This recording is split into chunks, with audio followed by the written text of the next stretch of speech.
News కు స్వాగతం.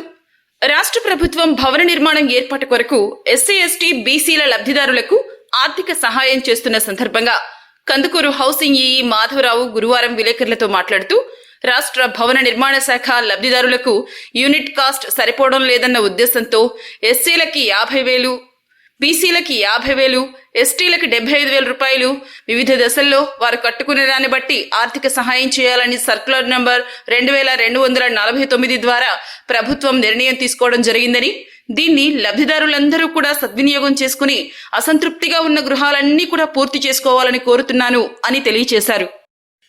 అందరికీ నమస్కారం. నా పేరు మాధవరావు, ఈఈ హౌసింగ్ కందుకూరు.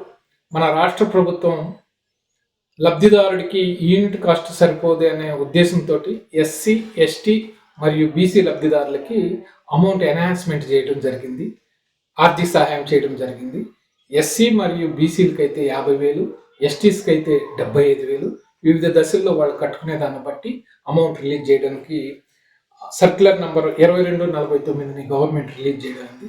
కాబట్టి ఎవరైతే ఇన్ ప్రోగ్రెస్లో ఉన్న ఎస్సీ ఎస్టీ బీసీ లబ్ధిదారులు ఉన్నారో ఈ యొక్క సదావకాశాన్ని ఉపయోగించుకొని అసంపూర్తిగా ఉన్న అన్నిటిని పూర్తి చేసుకోవాలని రాష్ట్ర గృహ నిర్మాణ సంస్థ తరఫున కందుకూరు డివిజన్ తరఫున లబ్ధిదారులందరినీ కోరుకుంటున్నాం.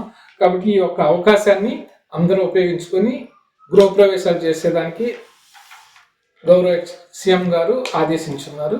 ఈ అవకాశాన్ని ఉపయోగించుకొని అందరూ గృహప్రవేశాలు చేసుకోవాల్సిందిగా కోరుతున్నాం. ఇదే విధంగా మన వివిపాళెం మండలంలో బీసీలు 124, ఎస్సీలు 379, ఎస్టీలు 36 మంది ఉన్నారు. వీళ్ళకందరికీ ఈ అవకాశం ఉంటుంది. కాబట్టి దీనికి అందరికీ మీ లబ్ధిదారులు ఎవరైతే ఉన్నారో క్యాస్ట్ సర్టిఫికేట్ తీసుకొని ఇంజనీరింగ్ అసిస్టెంట్లో హౌసింగ్ సిబ్బంది వస్తారు. వాళ్ళకి మీరు క్యాస్ట్ సర్టిఫికేట్ ప్రొడ్యూస్ చేస్తే ఈ యొక్క పెంచిన అమౌంట్ని అందరూ ఉపయోగించుకోవడానికి, మీరు లబ్ధి పొందడానికి అవకాశం ఉంటుంది. కాబట్టి ఈ యొక్క అవకాశాన్ని సదావకాశాన్ని గవర్నమెంట్ ప్రవేశపెట్టింది కాబట్టి అందరూ ఉపయోగించుకోవాల్సిందిగా కోరుతాం.